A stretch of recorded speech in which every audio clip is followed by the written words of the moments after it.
What's going on, Falcon fans? This your boy Ricondo coming back at you with another video. We got some good news today, or some unfortunate news for a couple individuals that's going to be out of job, and that's the Atlanta Falcons have decided to fire the defensive coordinator Jimmy Lake and the defensive line coach Jay Rogers. Um, I think we all seen this move coming. I don't think it's a surprise for most of us in the fan base. I think most of the fan base thought that it needed to happen. A lot of people thought that it was actually Raheem Morris defense and things like that, and it was reported that Raheem Morris actually started to have a little bit more input in the defense moving forward. But when the Atlanta Falcons finished 23rd, in total defense and yards allowed, and 31st in sacks, you can really know that the changes are going to be made. And then to top it off, if you just look at the last two performances that the defense, displayed in the last two games, where pretty much the season on the line, where you couldn't really blame it on the offense. So, per se, it was really the defense that lost us those last two games. I know everybody want to go to their Washington game and look at the timeout, which is really important and a big pivotal point in that game.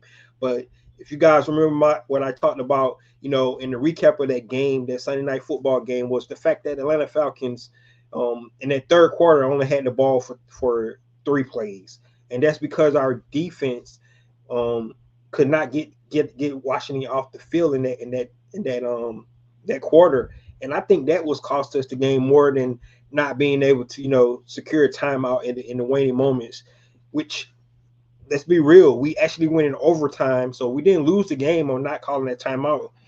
It just prevented us from probably trying to win it in regulation. So the timeout was important, but I just think the defense is what really lost to that game. And then if you go to the last game of the season, was just really, really disappointing, embarrassing. Giving up 44 points to a team who probably only scored over 30 points three times the entire season. A quarterback who had got benched, was still trying to find his way, and it just made him look like he was a seasoned pro out there in Bryce Young. So I think it was warranted. You think about the addition of a guy that we brought in, and Matt, and we just didn't get the results from our defense. Um, if you go look at last year when we had Ron Nielsen here, the defense played better. It's just simple as that. We went to this 3-4 scheme. Maybe they didn't have the personnel. Maybe it wasn't fair. Trying to go to a 3-4 and switching from that 4-3 with not the right personnel, because you need good outside linebacker play. Judon just didn't deliver like we thought he was going to deliver. If you heard what our general manager Terry Fontenot had to say, what you really seen was the fact that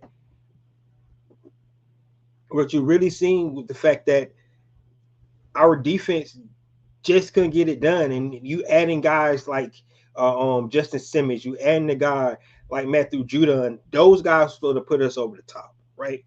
I know everybody felt that way. We thought we had the best safety, duo in the league coming in with both of those safeties, who, if you look at the track record, you would think that Matthew Judon, who was having a outstanding season the year prior before he actually took an injury, he was on pace to have a really, really good season, and it just didn't translate to our Atlanta Falcons defense.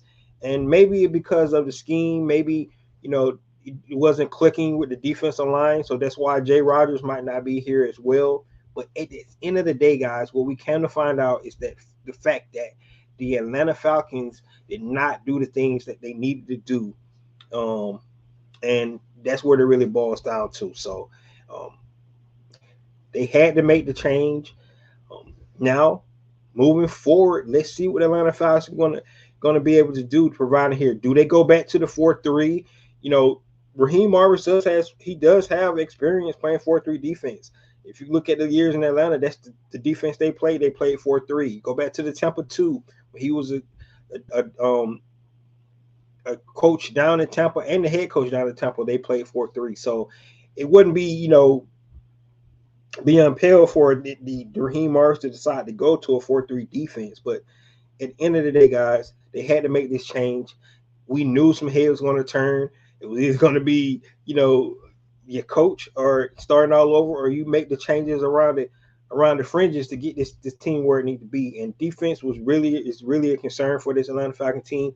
We do not want to go into a situation where the Matt Ryan era, where Matt Ryan put up great numbers. The quarterback was humming. You had all those talent on offense side of the ball, but the defense could never get over the hump. The 14 seasons that Matt Ryan was with the Atlanta Falcons only had a top 10 defense one time. Yes, one time. And that was not even the Super Bowl year. That was the year after 2017. So it's just amazing that you're building a team and you can't get that balance like you need. That's what you need. You need balance across the board, right? Complementary football. Everybody always talk about it, but Atlanta Falcons, for some reason, was never seen to be able to do that in the Matt Ryan era. Let's see, can Raheem Morris, change this thing around? We don't need to be a great defense, but we need to be solid. We need to be able to make plays when we need to make plays. We've seen individuals make plays this season on the defensive side of the ball.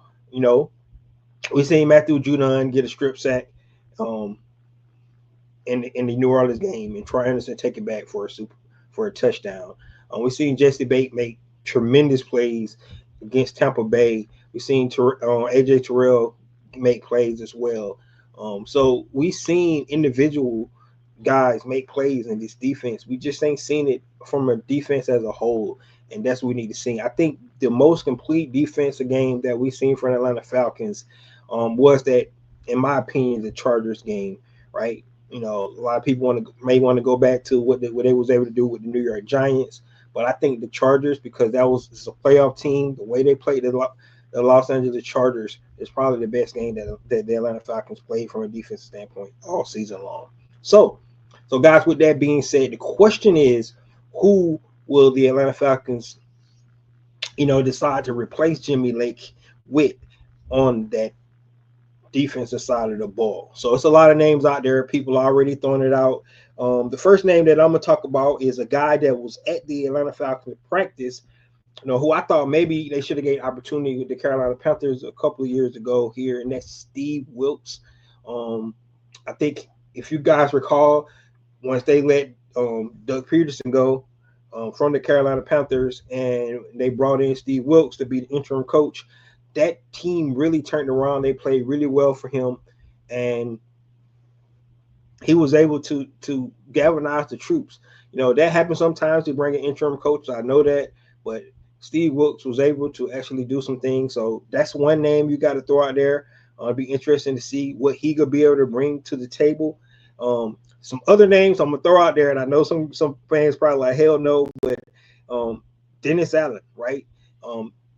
Might not be a great head coach, but as a defensive coordinator, if you look at those New Orleans teams, they had pretty good solid defensive, game plans out there to stop teams and things like that. So Dennis Allen is definitely one. You could bring back Dennis Allen, and you can bring back Ryan Nielsen to be the D-line coach like he was, in New Orleans, if you guys recall that. And when you think about things like that, you think about the ties with a guy like Terry Fontenot. So got to throw Dennis Allen name out there. One of the hottest coaches out there now that everybody looking at is Robert Saleh. Of course, the former head coach for the New York Jets.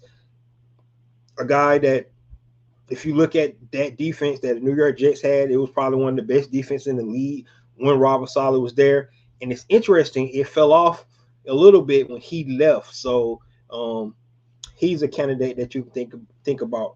Matt Eberflus, another head coach that was at Chicago Bears, probably never be a head coach again, but when it comes to his defense, he consistently had a top 10 defense with the Chicago Bears. So a guy like Matt Eberflus is definitely somebody that the Atlanta Falcons definitely look at as well.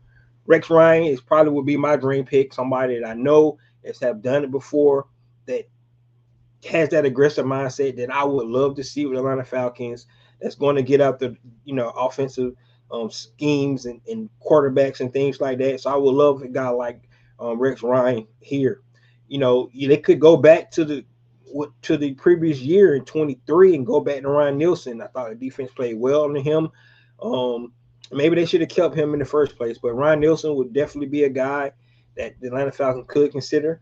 Jeff Ulbrich, I'm just saying him because the ties with Raheem Morris.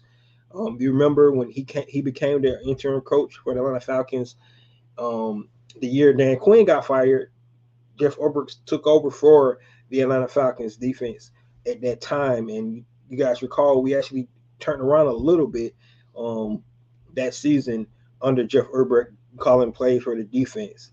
And then last but not least, Lou Amoroto, I can't think of his name, but the defensive coordinator for the Cincinnati Bengals. And everybody's saying, how could you go get a guy like that just had one of the worst defenses, in the league when the Cincinnati Bengals? But hey, if you go back and look prior seasons, he had a defense humming, right?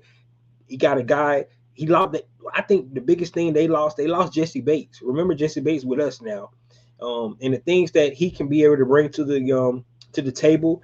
A guy who really scheme up a guy like Patrick Mahomes really well, plays that tough nose defense in the AFC North. So, you never know about a guy like Lou Armour. He probably need to change the scenery.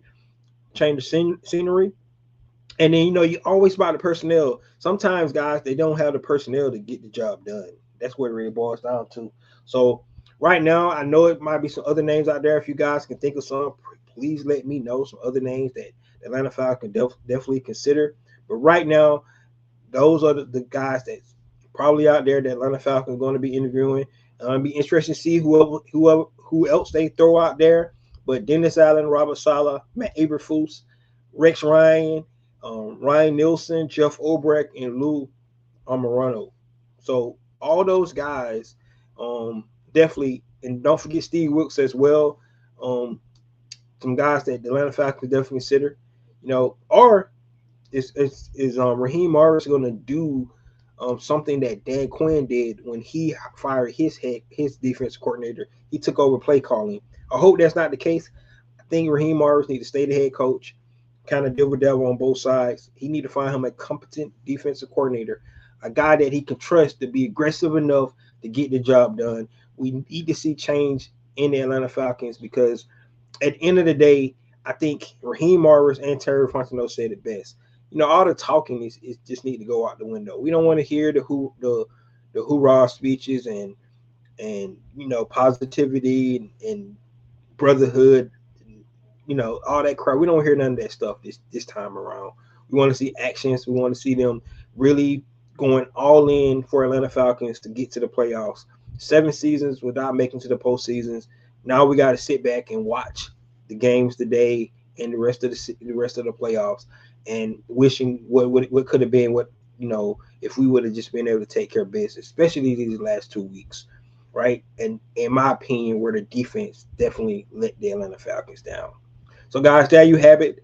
Really want to hear your thoughts on the firing of defensive coordinator Jimmy Lake and the defensive line coach Jay Rodgers, and who you think that the Atlanta Falcons should probably bring in to be their next defensive coordinator. Do you think we need to change scheme back from 3-4 to 4-3?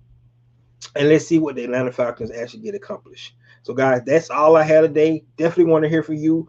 Don't forget to like and subscribe to the channel. Please let people throughout the YouTube universe know that this is where the real Atlanta Falcon fan is, and I want to hear from all of you guys. This is your boy Ricondo coming back at you with another video. Peace.